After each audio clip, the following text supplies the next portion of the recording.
નમસ્કાર, જોશી સરના જય શ્રી કૃષ્ણ। આજે આપણે બીએડ સેમેસ્ટર 2 અંતર્ગત દીપભાઈ મકવાણાએ જે મોકલેલું છે પેપર સોલ્યુશન, તેમાં પ્રશ્ન 4 જોવાના છે। PE3 લર્નિંગ એન્ડ ટીચિંગ અધ્યયન અને અધ્યાપનનું જે તમારું પેપર આવે છે એમાં પ્રશ્ન 1, 2 અને પ્રશ્ન 3 સોલ્યુશન કરેલું છે। હવે આ 3 માર્કના પ્રશ્ન છે, જેમાં તમારે ઓપ્શન આપેલા હોય 7 માંથી 5 લખવાના હોય છે, પણ કેવી રીતે લખવા, કઈ રીતે લખવા, પરીક્ષામાં કઈ બાબતનું ધ્યાન રાખવું, તે તમામ બાબતોની ચર્ચા કરતા જશું। તો દીપભાઈ મકવાણાને ક્રેડિટ આપી અને વિડીયોની શરૂઆત કરીએ। પ્રશ્ન પહેલો જ પૂછાયેલો છે, સંકલ્પના પ્રાપ્તિ પ્રતિમાનનો પરિચય આપો। તો તમને ખ્યાલ હોવો જોઈએ, એવું તો તમે વાંચેલું જ હોવું જોઈએ કે સંકલ્પના પ્રાપ્તિ પ્રતિમાન એટલે બ્રુનર આવે, બ્રુનરને યાદ કરી લેવાના। સંકલ્પના પ્રાપ્તિ મોડેલ એટલે શું, તો કે એ પણ યાદ હોવું જોઈએ કે સંકલ્પના પ્રાપ્તિ પ્રતિમાન અથવા મોડેલ એટલે કે કોઈ પણ પદાર્થ કે ઘટના હોય એને ચોક્કસ રીતે ગૂંથાયેલું એક લાક્ષણિકતાનો એ ગુણધર્મ છે ને એનો સમૂહ। તો જોઈ લઈએ કે સંકલ્પના પ્રાપ્તિ પ્રતિમાન કોઈ પણ પદાર્થ કે ઘટના કે તત્વના ચોક્કસ રીતે ગૂંથાયેલા વિશિષ્ટ લાક્ષણિક કે અનિવાર્ય ગુણધર્મોનો સમૂહ છે। સંકલ્પના પ્રાપ્તિ પ્રતિમાન, જેને કન્સેપ્ટ જે એચિવમેન્ટ કહેવામાં આવે છે, મોડેલ એ બ્રુનર નામના મનોવૈજ્ઞાનિકે આપેલું છે, એની રચના કરેલી છે। તો બ્રુનર અગાઉ લખાય, બરાબર, બ્રુનર સાથે જોડાયેલું તેનું નામ ઇંગ્લિશમાં છે, અગાઉ લખાય તો જેથી આપણું પ્રેઝન્ટેશન સારું લાગે। સંકલ્પના એ લાક્ષણિક ગુણધર્મ અને સંકલ્પનાનું શિક્ષણ એટલે લાક્ષણિક ગુણધર્મો ઉપરથી મૂળ ઘટના, વિચાર કે પદાર્થની ઓળખ। આમ સંકલ્પના પ્રતિમાનમાં મુખ્યત્વે 3 પ્રકારો જોઈએ તો સંયોજનાત્મક સંકલ્પના, વિયોજનાત્મક સંકલ્પના અને સાપેક્ષ સંકલ્પના। હવે જો અહીંયા 3 પ્રકારો આપેલા છે, તો આને આપણે કઈ રીતે લખી શકાય? તમે પ્રિઝમ દ્વારા, ત્રિકોણ દ્વારા 3 પ્રકારો દર્શાવી શકો, 3 પાન બનાવી શકો, બરાબર છે, અથવા તમે છે 3 આકારનું કોઈ પણ છે, બરાબર, ન હોય તો તીર તો આપી શકો ને, કે ભાઈ સંકલ્પનાના મુખ્ય 3 પ્રકાર, સંયોજનાત્મક, વિયોજનાત્મક અને સાપેક્ષ। આમાં કંઈ પણ વાર લાગે નહીં અને પ્રેઝન્ટેશન સારું લાગે। તો એવી પણ વાતો આપણે કરતા જઈશું। આ મોડેલમાં મુખ્યત્વે 3 ઘટકો રહેલા છે, ગુણ લક્ષક, ગુણ મૂલ્ય અને ઉદાહરણ। તો આમાં પણ તમે અલગ અલગ 3 રાઉન્ડ બનાવી શકો છો અને ત્રણેયને એક રાઉન્ડ સાથે જોડી અને રાઉન્ડમાં આ ઘટકો લખી શકો। આમ ઉપર મુજબ આપેલી સંકલ્પનાઓને અધ્યાપન માટે બ્રુનર ખાસ પ્રકારની અધ્યાપન વ્યૂહરચનાઓ યોજી છે, જેને સંકલ્પના પ્રાપ્તિ અધ્યાપન પ્રતિમાન કહેવામાં આવે છે। જ્યારે અધ્યાપન માટેના વિષય વસ્તુનું વિશ્લેષણ કરવામાં આવે છે, ત્યારે તેમાંથી સંકલ્પનાઓ તારવી શકાય છે। પ્રશ્ન બીજો, હવે અહીંયા પ્રશ્ન બીજો લખ્યો, તો પ્રશ્ન ચોથાનો પ્રશ્ન બીજો, હા, તમને હું દરેક વિડીયોમાં વાત કરું છું કે હાસ્યમાં તમારો પ્રશ્ન મળવો જોઈએ કે કયો પ્રશ્ન બીજો, પ્રશ્ન પહેલાનો, પ્રશ્ન બીજાનો, પ્રશ્ન ત્રીજાનો, પ્રશ્ન ચોથાનો, પ્રશ્ન 5માનો, બરાબર છે। તો આ ખાસ તમે મેન્શન કરો, પ્રશ્ન 4નો પ્રશ્ન 2, પ્રશ્ન 4 આગળ કરી અને કાઉન્સમાં 2 કરી શકાય, અને જવાબમાં જ ન લખો, પૂરું લખો, બરાબર છે। આ આપણે સમજવાની, ભલે હું દીપભાઈનો કાંઈ ભૂલ નથી કાઢતો, પણ આપણે એક સમજવાની વાત છે। શિક્ષક જ્યારે કોઈ પણ એક બાબત, કોઈ એક ટોપિક જ્યારે સમજાવતો હોય ત્યારે તો ધ્યાન કેન્દ્રિતતા છે એ બહુ મહત્ત્વની વસ્તુ છે। ધ્યાન કેન્દ્રિતતા નહીં હોય, વિદ્યાર્થીઓ નહીં શીખી શકે, નહીં સમજી શકે, તો એના માટે શું કરવું જોઈએ, એના ઉપાયો શું હોઈ શકે? તો કે શિક્ષક જ્યારે એક ફલક ઉપર નોંધ કરે ત્યારે અગત્યના મુદ્દાઓ રંગીન ચોકથી દર્શાવો। જો હવે તમે છે ને જવાબ જ્યારે પણ લખો ને ત્યારે મેં તમને કીધું એમ થોડી 2 લીટી અને ધ્યાન કેન્દ્રિતતા શું છે એ તમે જે સમજાવે ને તમે લખી શકો છો, અને ત્યાર પછી એના ઉપાયો લખવાની શરૂઆત કરો તો એ ચાલે, બરાબર છે। તો અહીંયા ઉપાયો જે લખો એની વચ્ચે 1 લીટી હોવું જોઈએ। તો અધ્યાપન દરમિયાન જે દ્રશ્ય ઉદ્દીપકોનો ઉપયોગ કરવો જોઈએ, બરાબર છે, જે સીધું દેખાય, ચોકમાં આપણે કીધું કે રંગીન ચોકનો ઉપયોગ કરો અને હાઇલાઇટ કરો। જેના ઉપર વિદ્યાર્થીઓનું ધ્યાન કેન્દ્રિત કરવાનું છે તેની ગોઠવણી કેન્દ્ર સ્થાને કરો, આગળ રાખો, ટેબલ ઉપર ધ્યાન પડે। સમયાંતરે નવીન બાબતો રજૂ કરતા રહો, કંઈક વચ્ચે નવીન આવવું જોઈએ, નહીંતર કંટાળો આવે। હું તમને કહું, આ સોલ્યુશન દીપભાઈ પણ જોવે તો એને કંટાળો ન આવવો જોઈએ। કાંઈ પણ હું કંઈક નવું આપું તો ભલે દીપભાઈને એમ થાય ભૂલો નથી કાઢતો, પણ કંઈક નવું સમયાંતરે આવે તો તમને પણ પ્રશ્ન સાંભળવાની મજા આવે। ટૂંકા ક્ષણિક ઉદ્દીપકના સ્થાને જેનો કાર્યકાળ લાંબો હોય તેવો ઉદ્દીપક રજૂ કરે, એટલે કે ટૂંકા એને ક્ષણિક એટલે કે જે આપણે તરત યાદ ન રહી એવા, તો એવા ઉદ્દીપક નહીં રાખવાના, બરાબર છે। એના બદલે લાંબા સમય સુધી યાદ રહે ને એવું કંઈક કરો, તમે જોયું હશે કે હું સ્કૂલની અંદર જાઉં ત્યારે હું પપેટ લઈને જાઉં છું. તો પપેટ સાથે રજૂઆત થાય છે એ શું થાય? ધ્યાન કેન્દ્રીકરણ. આપણો જે મુદ્દો છે એ સિદ્ધ થવો જોઈએ. સ્થિર ચાર્ટ, ચિત્રોના સ્થાને ગતિશીલ એનિમેશન ઉપયોગ કરવો જોઈએ.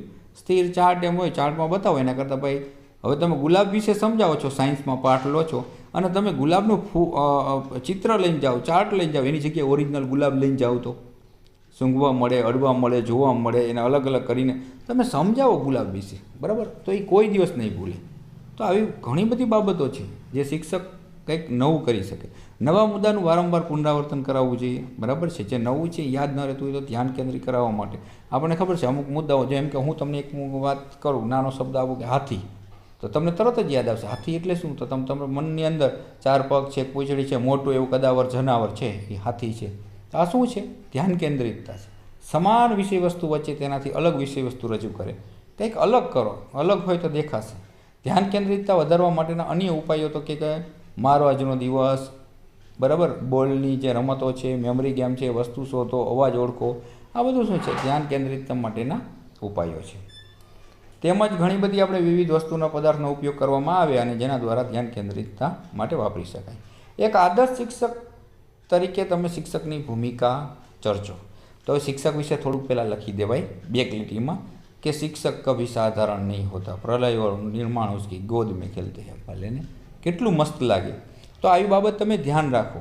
પછી તમે એક આદર્શ શિક્ષક વિશે લખો, કારણ કે આપણે એના બે એવી લીટી તો આપણને એટલી આવડતી હોય કે આપણે એના વિશે કંઈક લખી શકીએ જે બુકમાં ન હોય, આપણા મગજની હોય. આપણે સારું અને બુકની ભાષામાં લખવું પડે, બરાબર?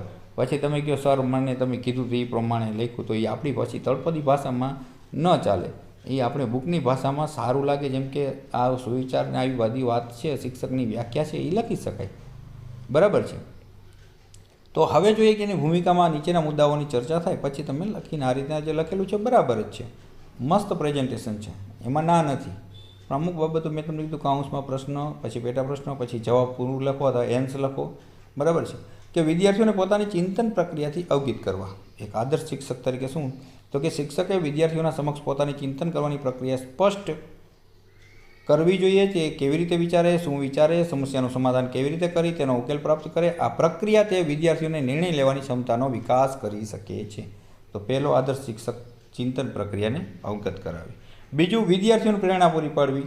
તો એક શિક્ષક માત્ર બુકમાંથી વાંચી જાય, સમજાવી જાય એવું નહીં. હું તમને ઘણી વખત પ્રેરણા પણ પૂરી પાડ્યું છું, તમને કહું છું કે આવું આવું કરી શકાય, આવું આવું સમજી શકાય. અને તમે ક્યારેક માર્ગદર્શન માંગો છો તો પણ હું વોટ્સઅપમાં તમને મેસેજ હોય છે એના જવાબ આપું છું. તો પ્રેરણા આપે એ એક સાચો શિક્ષક છે. કે વિદ્યાર્થીઓને કોઈ પણ કારણ કે બીજા જે એક વાત કરીએ કે જેમાં ઉદ્દીપક નથી, એટલે કે વિદ્યાર્થીઓ કાર્ય કરવા માટે તૈયાર નથી, તો એ તૈયાર થઈ શકે એના માટે પ્રેરણા પૂરી પાડવા માટે શિક્ષક છે. કોઈ પણ નવી વસ્તુને શીખવા અને કોઈ પણ સમસ્યાનું સમાધાન કરવા પોતે સક્ષમ બને. મૂલ્યોનું પોતાના આચરણ દ્વારા પ્રદર્શન. તો શિક્ષક શાળામાં માત્ર વિષયનું જ્ઞાન જ નથી આપતા, સાથે સાથે પોતાના આચરણ દ્વારા બધું શીખવે છે. શિક્ષક જ એવો હોય કે બાળક એમ કે મારે કોના જેવું બનવું છે, તો કે ઓલા ટીચર જેવું, ઓલા સર જેવું. તો આપણું જ પણ કંઈક આચરણ એવું હોય છે કે આપણામાંથી કંઈક અવલોકન કરીને શીખે. એક આદર્શની ભૂમિકા શિક્ષકે વિદ્યાર્થીઓ સમક્ષ જીવનના ઉત્તમ મૂલ્યો પોતાના વ્યવહારમાં વણી લે અને પ્રસ્તુત કરવા જોઈએ. તો જે તે વિદ્યાર્થીઓને પણ તેનું અનુકરણ કરી તેવા વ્યવહારો કરી પોતાના આચરણમાં મૂકે છે. અધ્યાપનનું સ્વરૂપ સમજાવો. પ્રશ્ન 4. તો અધ્યાપનનું સ્વરૂપ, તો અધ્યાપન એટલે જ્ઞાન કૌશલ્ય સંક્રમણની પ્રક્રિયા. અધ્યાપન એટલે શું? પહેલાં આ તમને ખ્યાલ હોવો જોઈએ. અધ્યયન એટલે શીખવું અને અધ્યાપન એટલે શીખવવું. અધ્યયન વિદ્યાર્થી સાથે જોડાયેલું છે, કે અધ્યતા સાથે જોડાયેલું છે. અધ્યાપન એ અધ્યાપક એટલે કે શિક્ષક સાથે જોડાયેલી વાત છે. એટલે કે અધ્યાપન એટલે જ્ઞાન કૌશલ્યના સંક્રમણની પ્રક્રિયા, વિદ્યાર્થીઓને અધ્યયનમાં મદદરૂપ થવાની પ્રક્રિયા, અધ્યતાઓને માહિતી કૌશલ્યો આત્મસાત કરવામાં મદદરૂપ થવાની પ્રક્રિયા, શિક્ષક અને વિદ્યાર્થી વચ્ચેના પારસ્પરિક આંતરવ્યવહારની પ્રક્રિયા. અને અધ્યાપનના સ્વરૂપો જોઈએ તો અધ્યાપન એ હેતુલક્ષી પ્રક્રિયા છે, દ્વિધ્રુવીય પ્રક્રિયા છે, ત્રિધ્રુવીય પ્રક્રિયા છે, અધ્યાપન એ એક ધ્રુવીય પ્રક્રિયા છે, અધ્યાપન એ સભાનતાવાળી ઇરાદાપૂર્વકની પ્રક્રિયા છે, અને અધ્યાપન એ ગત્યાત્મક પ્રક્રિયા છે, અને અધ્યાપન એ અનુભવના પુનઃનિર્માણની પ્રક્રિયા છે. ચાલો ત્યાર પછીનો 5મો પ્રશ્ન, શાસ્ત્રીય અભિસંધાન સિદ્ધાંત ટૂંકમાં વર્ણવવું.